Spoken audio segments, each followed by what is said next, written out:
what the question of how do I develop toughness, and there's not a commonly shared perception of what that actually means. And beyond that, there's not a common endpoint for many people. And in this modern world, I'd want everybody to have the ability to overcome adversity.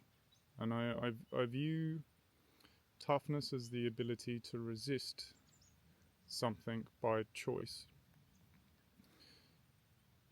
Toughness is only relative to the outcome being something you desire. If we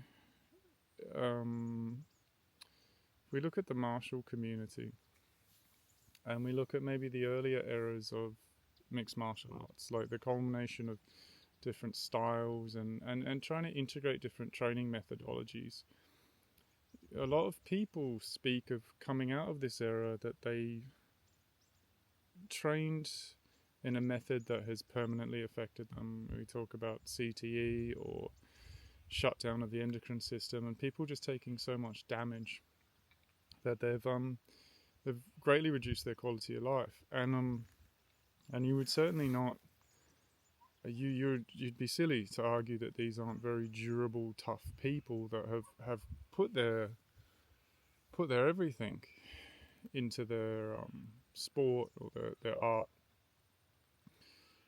But I want people to consider what, not necessarily what cost, but what your end goal of this toughness would be. You go, I would like to be able to hold a robust conversation and express my point without feeling intimidated, or I'd like to be able to get up at a certain time, or I'd like to be able to defend myself, or these are all relative to the outcome. And if we don't know the outcome, we can't accurately assess things. I fail this regularly, and that's a part of training and a part of integration for yourself. Like if we look at so this is not good, right? So I took training a little bit. I wasn't honest with my abilities 2 days ago, and now I can't explore one of the things I love very much because I'm at a point of damaging myself. Now it's just skin. It's not the end of the world. Like could keep training on this, but we're at a point now of if I further damage the skin through not taking adequate precautions of like I didn't wear a shirt while I was training some pole stuff.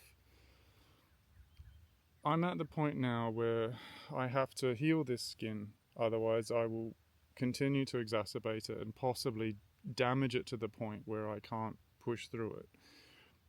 And I'm at the point where my lack of awareness into how much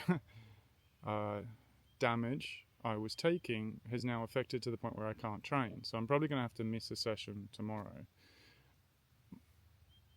That's the perfect example of don't follow my mistakes, because if you have toughness to persevere through, I don't know, some skin ripping or some discomfort or some physical pain, if that doesn't serve your long-term goals, if we take my example, I would much rather be able to continue training and not have to take time off because I've been silly and cut open my arm. It doesn't serve me to be tough in that environment.